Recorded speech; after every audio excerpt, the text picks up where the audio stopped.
Hello everyone, I'm CoolGuy, welcome back, and today Bungie came out with a video documentary for Season of the Drifter. Now, that link's going to be down below, so you guys can check it out in full, but I'm going to kind of do an overview, a little info blast here. I'm going to give my thoughts. I'm going to have some screenshots every now and then, but let's remember, and I'll bring this up at the end, the Season Pass already is what it is. It was pre-planned. However, since then, Bungie has split from Activision.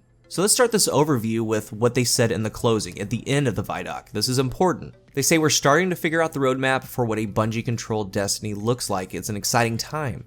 We're building up the muscles to make Destiny a quick reacting live game. This is the start of a conversation of where Destiny can go, and right now the team is upstairs testing the new season, building plans for how to make things that come out later better. So Season of the Drifter is, you guessed it, centered around the Drifter. Now in Season of the Drifter we get to go to his ship. There are cutscenes.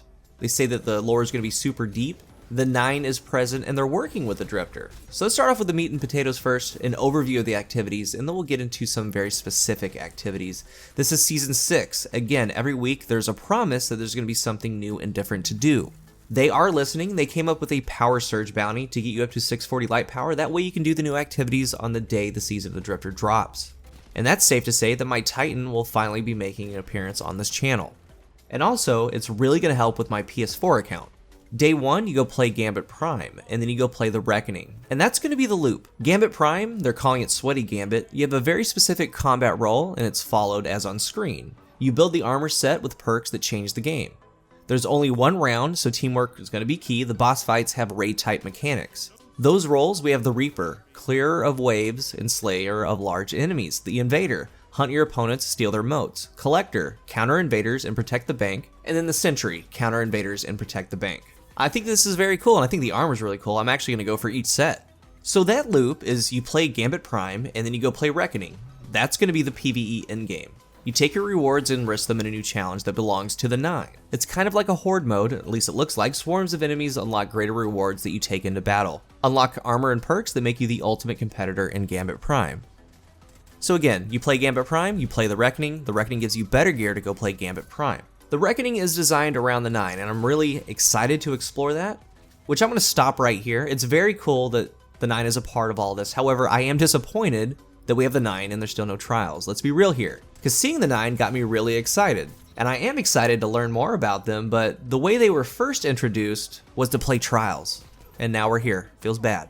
Season owners get new gear, and it looks like each weapon archetype is covered here. They talk about Thorn, Iron Banner returning. Season Pass owners can, quote, add more exotic weapons and armor to their collections. There is going to be an activity for all players, the Revelry, and we'll see what that is. But let's talk about the Pinnacle Weapons, and I'm going to give some hot take reactions now. I won't pass full judgment until I see them in-game because there's a lot that we don't know. For the Crucible, we have the Recluse. It's a Viced SMG. Kills with any weapon, improves this weapon's damage over time. It looks like a double primary loadout weapon. And I'm very interested to see two things. Number one, how much damage that actually is. Is it Rampage? Is it Kill Clip? Is it like a hybrid? The SMG itself for console, how bad is the recoil? I believe it could be really good paired with another primary, such as Ace of Spades, things like that, depending on it, of course, if it's energy or kinetic. So you can get a kill with your primary weapon, bring this thing out of your pocket, and have big damage. And the SMG's got a little buff to range not too long ago. The shotgun's got a little range nerf. The stars could be aligning for this thing. But I'm really going to hold judgment until I know what that damage is, what it does, what archetype it is, see how shotguns are performing, all of it.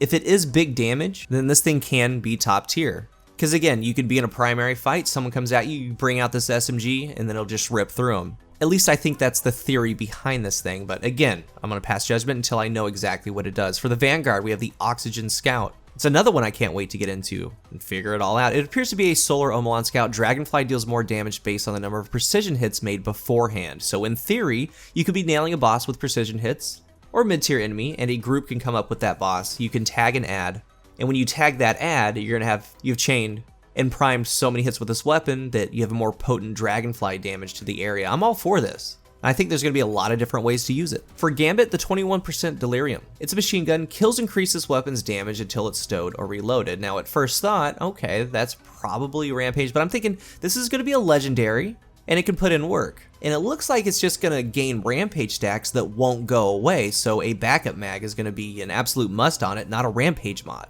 But again, we need to learn more about it, but I think it has a lot of potential. Alright, those are the main things, so let's take a look at some of the inside quests. We have the Allegiance quest. You choose between the Vanguard and the Drifter. You pick a side and progress through the quest steps from their perspective. They say that the pledge is character-based, so you can play both sides. I mean, obviously, if you stand for all that is good, you're going to play Hunter for the Vanguard, and of course, if you're a shifty Titan, you're going to be playing the Drifter side. No, I'm just kidding.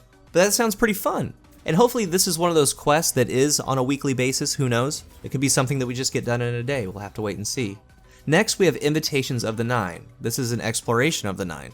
It begins on March 15th with Xur actually, so it's a Xur bounty. You pick up a bounty from Xur called Invitations of the Nine. Once completed, it turns into the Into the Darkness bounty. You complete them once per character for 9 weeks, and when you do this, you collect new lore and powerful rewards. But again, I want to keep this short and sweet. This week at Bungie is going to be later on today. We're going to have more information leading up to Season of the Drifter as it drops, so pay attention to their social media channels.